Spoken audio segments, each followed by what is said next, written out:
آگے دوست صاحب سے ایک بات کرنی ہے. دوست صاحب یہ بھی بڑا شعرہ ہے جی، بلکہ کاروبار کا ایک بڑا ہتھ کنڈا ہے اور ذریعہ ہے، اللہ تعالیٰ معاف کرے.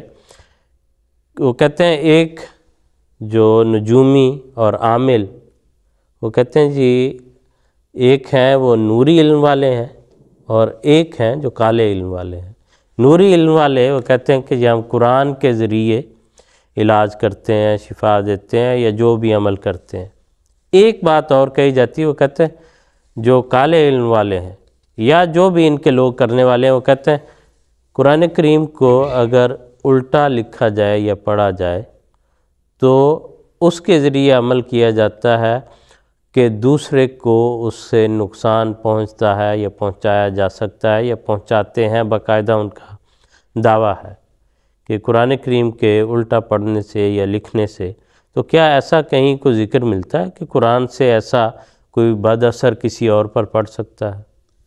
قرآن کریم دنیا کی وہ واحد کتاب ہے جو حرفاً خدا تعالیٰ کا کلام ہے.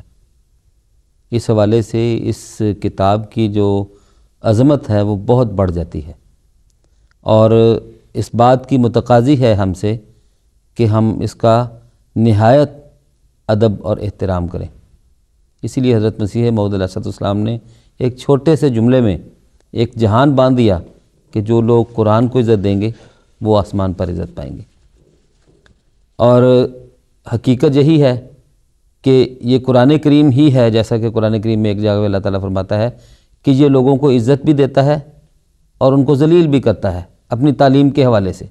جو بندہ اس کی تعلیم کے اوپر عمل کرتا ہے وہ خدا تعالیٰ کے ہاں معزز ہے، اور جو اس کی تعلیمات کو پس پش ڈالتا ہے وہ ذلت پاتا ہے خدا تعالیٰ کی طرف سے. اور یہی بات حضرت مسیح موعود علیہ السلام نے اپنے اس چھوٹے سے ایک جملے میں بیان فرمائی. اور قرآن کریم جو ہے وہ تو مزکی کتاب ہے، شفاء لما فی الصدور ہے، پاک کرنے والی کتاب ہے. وہ جو دلوں کی قدورتیں ہیں ان کو نکالنے والی ہے، جو بیماریاں انسان کے اندر پیدا ہو جاتی ہیں روحانی ہوں یا بعض اوقات جسمانی بھی ہوں ان کو وہ دور کرتی ہے. تو اس کتاب کو ایک جنتر منتر کی کتاب کے طور پر سمجھنا تو بہت ہی نامناسب بات ہے. اور ایک باشعور انسان اس کے ذہن کے کسی گوشے میں سے یہ آواز کبھی نہیں اٹھ سکتی کہ یہ خدا نخواستہ وہ اس کتاب کو اس انداز میں بھی پیش کر سکتا ہے. اور یہ صحیح گستاخی ہے قرآن کریم کی، اور ایسی بات ہے کہ جو انسان کے رونگٹے کھڑے کر دیتی ہے کہ کوئی انسان اپنے سفلی جذبات کو پورا کرنے کے لیے قرآن کریم کے ساتھ یہ سلوک بھی کر سکتا ہے. اس میں کوئی شک نہیں کہ احادیث میں حضور صلی اللہ علیہ وسلم نے فرمایا تھا کہ ایک زمانہ آئے گا کہ جب قرآن کریم صرف لکھنے کے لیے رہ جائے گا، لوگ اس کے اوپر عمل نہیں کریں گے.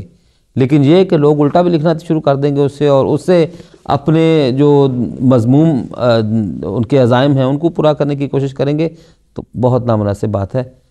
اس کا کسی قسم کا کسی کے اوپر کوئی الٹا اثر نہیں ہو سکتا. کہیں حدیث میں قرآن کریم میں کسی جگہ پہ اس بات کا قطعاً ذکر نہیں ہے.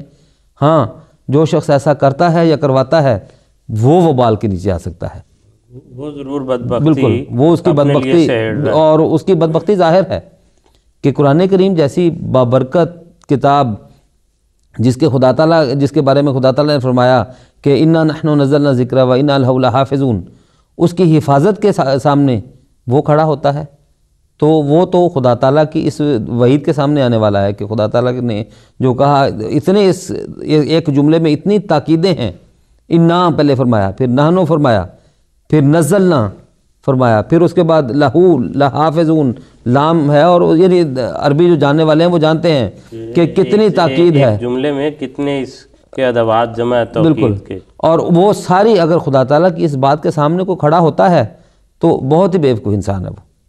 اور اس نے وہ کام کیا ہے کہ اگر اس میں شعور ہوتا، اور وہ تو محسوس ہوتا ہے کہ جیسے اللہ تعالیٰ نے فرمایا اولئک کالانعام بل ہم اضل والی کیفیات میں آتا ہے، ورنہ ایک باشعور انسان اس قسم کی چیز کو کبھی سوچ بھی نہیں سکتا. جی بالکل ٹھیک ہے دوسرا. لیکن میں نے کہا بعض دفعہ وہ روانی میں جملہ بہت اچھا مناسب ہاں وہ لگتا ہے، لیکن ضروری نہیں ہے سارے لوگ عربی کو اسی طرح سمجھ سکیں جو ابھی آپ نے ٹکڑا پڑھا کہ وہ لوگ جانوروں کی طرح ہیں بلکہ اس سے بھی زیادہ گمراہ ہیں. جو ابھی ناظرین کرام دو صاحب نے جو قرآنی آیت کا جو ٹکڑا استعمال کیا اس کا میں نے عرض کیا کہ بعض دفعہ سننے والوں کو وہ تھوڑی سی بات جو ہے وہ رہ جاتی ہے، تشنگی رہ جاتی ہے، تو وہ اس کو نوٹ کر لیں. اور اس ایک بات اور چھوٹی سی میں ضمن میں عرض کرنا چاہتا ہوں جی کہ فرمائیں. اسی لیے اللہ تعالیٰ نے فرمایا ہے کہ قرآن کریم ایک ایسی کتاب ہے لا یمسہ الا المطہرون.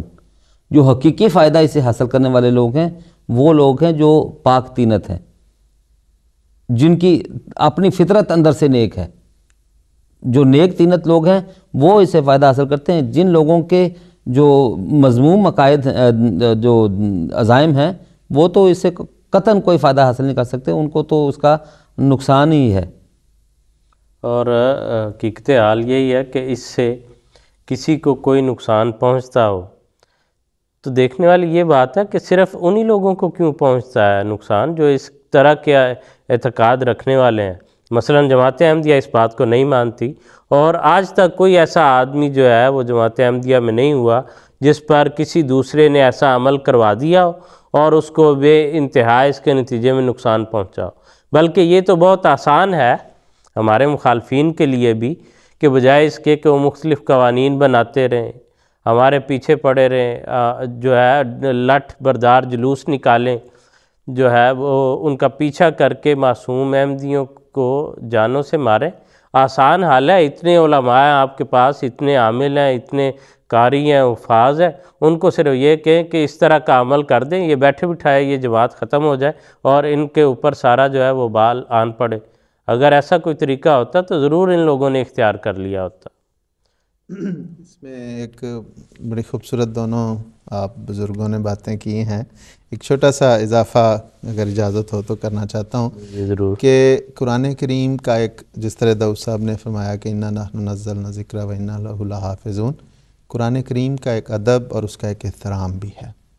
اور اس حد تک اس کے احترام کو مد نظر رکھا کہ کہا وَرَتِّلِ الْقُرْآنَ تَرْتِیلًا. اور اس کی بعض مفسرین نے یہاں تک فقہا نے یہ بھی لکھا کہ مستحب اور پسندیدہ یہ امر ہے کہ انسان نماز میں جب تلاوت کرے تو پہلے ترتیب کو مد نظر رکھے. اگر اسے پتہ ہے کہ آیات کی صورتوں کی ترتیب یہ ہے تو اسی ترتیب کو مد نظر رکھنا بھی یہ قرآن کریم کا ایک ادب اور ایک احترام ہے.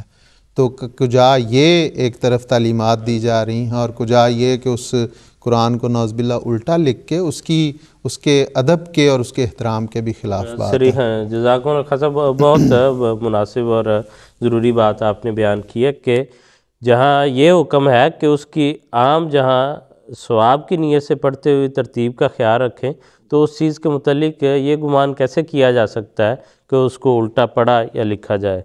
بہت شکریہ. جزاکم اللہ حسن الجزا.